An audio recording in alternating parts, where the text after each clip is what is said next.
Hey everyone, and may the Force be with you. Nikita here with another entry from our Lexicon of Force Facts. This is going to be kind of a follow-up on the last one we did. Well, not really a follow-up, but we mentioned Sarlaccs, and so I kind of wanted to do like a Sarlacc fact since we were talking about Jawas and stuff. Did you know that Sarlaccs are technically just like giant, overgrown space mushrooms?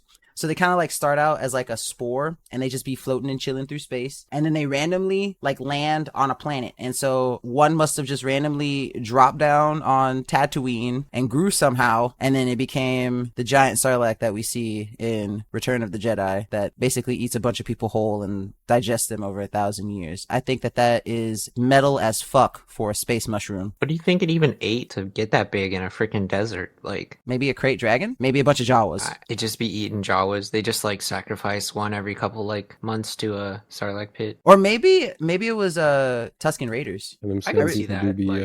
Do be exploring quite frequently. Well, the reason like Vapor Raiders are so popular on Tatooine is because like they believe that there's like a bunch of water under the surface, and so since like the Sarlacc is like deep into the crust of Tatooine, maybe it's tapped into some water that helped stimulate its growth. Like maybe that's why it's so big. Well, yeah, you're right. You said it's a mushroom, so it just photosynthesizes itself into a big giant tentacle monster. Amazing. It must have saw that one hentai and was like, "Yep, I fuck with that." I was gonna say hentai's got so many ideas these days. These days, hentai has always had ideas. Hentai is forever. Hentai is Star Wars approved because even Samuel L. Jackson likes hentai. That was certainly a fun fact. That was certainly a fun fact.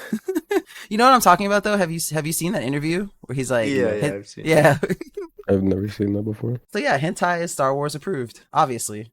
All right, everyone, that has been our entry from the Lexicon of Force Facts for this week. Be sure to follow us on all major podcasting platforms, as well as Twitter, formerly known as X, at Force Unscripted. We couldn't afford the article before our name, so it's just at Force Unscripted. We're poor, I'm sorry. But be sure to follow us on all social medias and be ready for our next Force Fact. Don't forget that they're released every Tuesday, and we will make sure to bring you some facts that you didn't know about Star Wars. Peace out, Girl Scouts.